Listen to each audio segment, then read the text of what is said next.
from a novel in progress. It's a first draft, a few pages from the beginning. Prologue, Julia. What she needs is the dog's leash, not the umbrella. Her navy car coat with the hood will do for the dash from house to car. She is 22 years old, still young enough for rain in her hair, for the dizzy joy of secrets and nerves at 9:30 on a wet April evening. The baby is finally asleep. Please, little lamb, oh please, just for tonight. And Sid Caesar is talking his scrambled nonsense language on the television. It is 1950, but it feels like a new century. The war is over. Julia's husband is off seeing to a client's taxes 2 towns away, pretending to be clear in the head, though Julia knows better. Poor man. Oh, if her father were alive, how he'd punish her. Where is that stupid leash? She peers through the bay window again with its view to the corner. From here she'll be able to see the Buick pass the Osters, the Zierens, the Helps, the Friedmans. She'll scoop up the dog. In Julia's mind's eye, she's pulling the hood up over her hair, much as Ingrid Bergman might, large eyes lit in her own wide face, skin flushed and lovely. Impatient, she already pictures herself as she hurries down the curving walk to the curb, sees the car door flung open from inside, sees herself scramble into the light, laughing and suddenly shy. The hood falls back. Her auburn hair, wavy with the rain, drifts to her shoulders. His eyes on her face, so serious. There in the car in the quiet dark, raindrops thumping on the roof. She moves closer to him. She whispers his name to her pillow sometimes, late in the night. God, strike her dead. But isn't that what she wanted all along? A name to melt her and make her moan, to make her heart thump against her chest? How was she to know that name would never be husband? The way they all schemed and plotted, she and Stella and the rest of the girls, to marry the boys home from the war. Why did no one tell her about this feeling? She's burning to talk it all through with Stella who knows every last thing there is to know about Julia, yet can't know this, can never know this. There, the leash is at the bottom of the umbrella stand. Julia pulls it out and calls for the spaniel, softly, so as not to wake the baby. Where is that dog? Another glance through the window and there it is. Not the car, but the sobbing. Tentative at first, then more fulsome.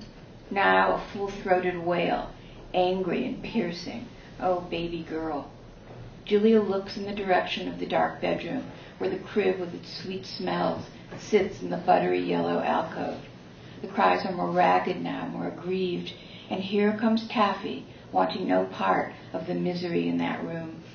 Julia scoops up the dog and buries her face into the soft fur, her senses still alert to the car, all her will mustered to refuse the blame in the child's wailing, push it aside. There, the car's engine idles and stops. She looks out to see it parked across the street in front of the Rileys, clever man. And out the door she goes, leaving motherhood behind, just this once, she promises God. Deceit tuning and refining her, an arrow flying toward its target. How can she know that she'll never return to that house, to the bedroom and the crib? Unimaginable. Never again will she lift the exhausted child and kiss tears off the small hot face. Nor will she discover on some theoretical day far in the not-to-be future that Stella all along loved her, Julia, really loved her. Even in the final minutes of Julia's life, in the actual car, with his actual arms around her at last, a part of her stands aside, describing it to Stella, the way her head fit just under his chin, her cheek against his scratchy wool jacket, how she looked up to be kissed again, and all she could see was the brim of his hat. Later, when the ambulance is no longer screaming, Mr. Breen at the other end of the road will remember a dark car passing, recall seeing it slowly glide to a stop at the end of the street, then turn the corner and disappear, which is exactly what it did at 10:15 or so. Drove off into the future at the precise moment the little dog jumped from Julia's arms.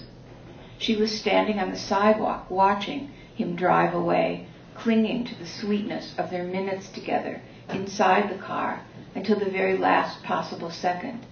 The pup bolted. Julia hurried into the road after it, oblivious to the other car coming from the opposite corner, that car passing too swiftly, it must be said, and was, by Mrs. Oster, peering out just then to see if the rain had stopped. No one claimed to see Julia herself as she bent to gather up the dog in the middle of the dark street. In the last moment of her life, she heard her baby's cries. No, felt them, a stab beneath her ribs. And then she fell, endlessly, into the animal's radiantly knowing gaze. It wasn't the fault of the husband, everyone said so, will continue to say so, but of the rain and the dark and the little dog, also sent flying. The brief, brilliant arc of these temporary creatures, already a flicker of memory in the permanently extinguished now. Part 1, Isabel. My name in the fall of 1962 was Isabel Levin. I was 14 years old and lived in a small Midwestern suburb called Greenberg Park. My father was an accountant with a firm in the city. My mother, Julia, died when I was 2, run down by a speeding car in the street right in front of our house. In 1 more month, the world would announce that it was coming to an end, but it turned out to be the ordinary world of my childhood, the yolky yellow of its school days, the charcoal of its television dusks that disappeared for good that fall. One afternoon in late September, my father came home early from work. Mary Wells was singing I Beat Him to the Punch on Bandstand, and I was dancing along with the telephone cord that stretched from the kitchen to the living room. Daddy? His face was a blank piece of paper. Hello, Izzy, not to worry. I think I'll just have a lie down until dinner. I knew Aunt Stella and her blue overnight case wouldn't be far behind. My father's sister lived 1 town away. When my father fell into one of his low moods, Aunt Stella moved back into the spare bedroom she'd occupied throughout my childhood. That hard blue case represented everything I had come to detest about the woman who wasn't my mother, a woman with neither husband nor children, her dark hair worn in a sleek page boy, her lips stained red with cherries in the snow. Sure enough, Stella was downstairs, clanging around our kitchen within an hour, her Monday work clothes hanging in the bedroom closet. I was doing my homework when she called up the stairs, "City chicken for dinner, Isabel. Come set the table." Stella with her beet red mouth and hard blue case. Nobody would mistake Stella for a mother. My aunt's one human quality, as I saw it then, was her fondness for animals. She had a Scotty dog pin that she sometimes wore, and one time she told me that her favorite book as a girl had been The Yearling. Best of all was the small lead figure of a dog that occupied a corner of the bureau in that spare room, and had ever since I could remember. The dog's ears stood upright and its short tail was lifted. One of its front legs was missing, and in its place someone had fastened a nail to the body with twisted wire. I loved that dog, not just for the tenderly rendered repair, but for the dog's bearing, specifically the placement of its head.